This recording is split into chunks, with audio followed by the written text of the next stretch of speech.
The weapon of choice for Jedi and Sith comes in many shapes and colors. But why are there so few purple lightsabers? And what determines a lightsaber's color anyway? Keep watching. We're breaking down the meaning behind it all. Blue is one of the two most ubiquitous colors of the Jedi lightsabers, and the very first color lightsaber beamed on screen in A New Hope. When it's first introduced, Obi-Wan Kenobi aptly describes it. Not as clumsy or random as a blaster. An elegant weapon for a more civilized age. The old Jedi's words set in stone the lightsaber's reputation for control and precision, something that young Luke Skywalker has to master with patience throughout the original trilogy. The blue beam creates a striking contrast when Obi-Wan Kenobi's blade strikes Darth Vader's red saber. In the non-canon Knights of the Old Republic game, blue denotes a combative Jedi Guardian who applies the Force on a physical level. In Rebels, Kanan Jarrus and Ezra Bridger are also known canonical wielders of the blue blade. For much of the original trilogy, blue existed as part of the blue-red binary of Jedi versus Sith. As the Star Wars galaxy expanded, its creators began exploring a myriad of lightsaber colors on the light side spectrum. In addition to blue, green is a common color for the Jedi lightsaber.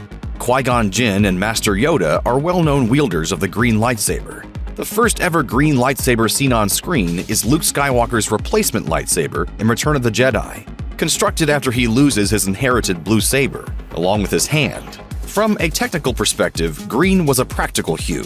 According to Lucasfilm Story Group creative executive Pablo Hidalgo, Luke's second saber was supposed to be blue, but it would have blended with the blue sky.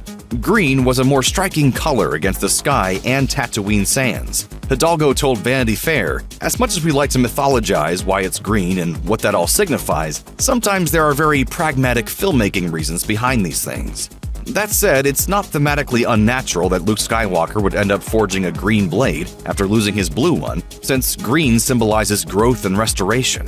This symbolism extends to the green lightsaber Ezra Bridger adopts after he breaks his blue one. Knights of the Old Republic drew greater distinctions between blue and green. If blue is for the Jedi Guardian who focuses on combat, green is for the meditative Jedi Consular who bears diplomatic responsibilities. In the days of the Old Republic, the double-bladed yellow lightsaber was the weapon of the robed and masked Jedi Temple guards. These guards would stay behind to defend the Jedi Temple from threats, while Jedi Knights and Masters ventured on dangerous missions far from home. The lightsaber color and mass symbolize the guards' emotional detachment. While yellow may have stoic connotations for the guards, the color assumes different nuances for individual users. At the end of the sequel trilogy, Rey reveals a gold lightsaber after declaring herself a Skywalker. It represents her carrying the torch of the Jedi legacy while forging her own path. In addition, Ahsoka Tano wielded a yellow-green lightsaber with a shortened blade alongside her green lightsaber. The yellow epitomizes her experimentation beyond Jedi norms, foreshadowing her signature use of dual white blades. Red represents a river of rage and blood. As detailed in E.K. Johnston's novel Ahsoka, devotees of the dark side do not have a peaceful force connection to kyber crystals, which provide lightsabers with their color. Unlike the Jedi, Sith must force the crystals to work for them. This bleeds the crystal, causing it to turn blood red. Famous red blade wielders include Darth Sidious, Darth Maul, Darth Vader, the Inquisitors, and Asajj Ventress. Disciples of the dark side tend to get creative with their designs. The first double-bladed lightsaber seen on screen is Maul's crimson double-bladed saber in The Phantom Menace. The Inquisitors also use their spinning two-bladed sabers to fly as one-person helicopters. Star Wars Visions also depicts red parasol-like lightsabers. Kylo Ren's kyber crystal was so intensely warped that he crafted side vents, creating his lightsaber's notorious crossguard as a safety measure to keep the crystal from overloading the hilt. Unfortunately, even this explanation has not spared Ren's lightsaber from being the butt of many jokes. Look, I found Kylo Ren's lightsaber. Look at it up close. Dude, that thing looks dangerous, man. Poorly made, like a little kid made it. White is an interesting and rare hue for lightsabers. Ahsoka Tano owned two blue lightsabers given to her by her former master, Anakin Skywalker, when she allied with the Jedi cause to capture Darth Maul in the Clone Wars. In the subsequent events of E.K. Johnston's novel Ahsoka, she constructs a new pair of white lightsabers from the red kyber crystals of an Inquisitor's destroyed sabers. Their color comes from the purification of the reddened crystals. Perhaps this acknowledges that she has grown beyond the Jedi Temple. So she uses a color that's not typical of Jedi sabers, but still represents her allegiance to the light side.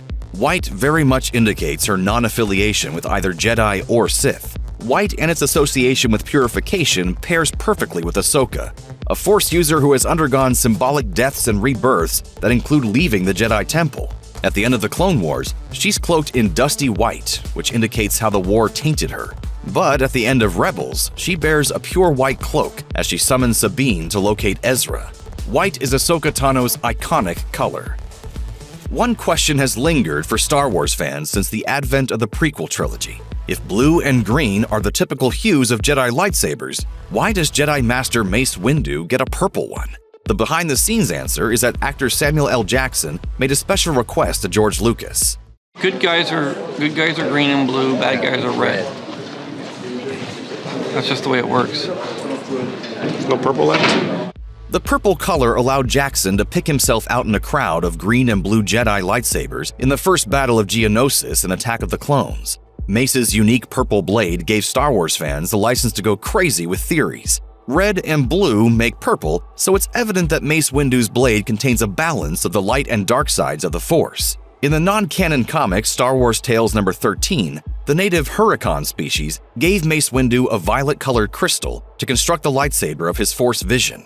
The color purple is a testament to Windu's standing as a Jedi who veers dangerously close to the dark side without succumbing to it. In Claudia Gray's canonical novel Master and Apprentice, Obi-Wan Kenobi explains that sometimes a kyber crystal will turn purple after it bonds with a Jedi. This means that, while a rare phenomenon, purple lightsabers are not exclusive to Mace Windu. Interestingly, Kenji Kamiyama's non-canon Star Wars Visions anime short, The Ninth Jedi, depicts a purple lightsaber wielder named Homan. Homan is a Jedi who spies within the Sith ranks. Due to his exposure to the Sith's ways, he admits his vulnerability to the dark side. Purple explicitly symbolizes Homan straddling the line between the dark and light. Unlike red, black is far from negative when it comes to lightsabers. The flat-bladed, one-of-a-kind darksaber bears a complex and storied history. If the rare purple and white lightsabers are made famous by their individual users, the darksaber is fascinating because of its multiple Mandalorian and Jedi masters. Clone Wars supervising director Dave Filoni brainstormed the idea of a unique Mandalorian-made lightsaber with a black blade. A millennium before the events of Star Wars, its creator, Tar Vizsla, is documented as the first Mandalorian inducted into the Jedi Order. The hilt is constructed of dark Beskar, proudly symbolizing the Mandalorian hands that built it. In turn, the kyber represents Tar's loyalties to the Jedi Order. Mandalorian legends tell that it was a symbol of unity in Tar Vizsla's grip. However, its purpose of reconciling two seemingly paradoxical cultural heritages was corrupted. When Tar died, the Jedi took possession of the darksaber, but it was stolen in a raid by House Vizsla. In the hands of Tar's descendant Pre-Vizsla, the darksaber is a Jedi killer. In the hands of the notorious Maul, it was used to assassinate the pacifist Mandalorian ruler, Satine Kryze. The darksaber remains a symbol of Mandalorian leadership. Custom dictates that it can be won in a fair duel from its current wielder. As of now, Mandalorian Din Djarin holds it, though it seems to resist his attempts to control it. A relic and a functional blade, its ownership is constantly in dispute and its purpose in flux. Technically, all kyber crystals begin as colorless before a Jedi bonds them with their lightsaber. The Star Wars Visions non-canon short The Ninth Jedi explores this idea in depth. Anime director Kenji Kamiyama toyed with the Star Wars mythology to feature clear-bladed lightsabers in an era eons after the sequel trilogy. In canon, lightsabers keep their respective colors whether they land in the hands of Sith or Jedi. However, in Kamiyama's creative vision, lightsabers will assume a color that reveals the user's moral alignment. If they're Sith, the blade turns red in their grip. If they adhere to the light side, it glows blue or green. Sabers can turn purple for someone who walks the line between light and darkness. For someone with undetermined allegiance and connection to the Force, their blade will come out translucent, as in Kara's case. When she proved herself to be a Jedi in combat, her blade glowed green as a signal of her maturing Force connection.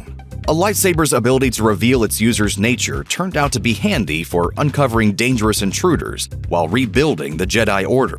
Check out one of our newest videos right here. Plus, even more SlashFilm videos about Star Wars are coming soon. Subscribe to our YouTube channel and hit the bell so you don't miss a single one.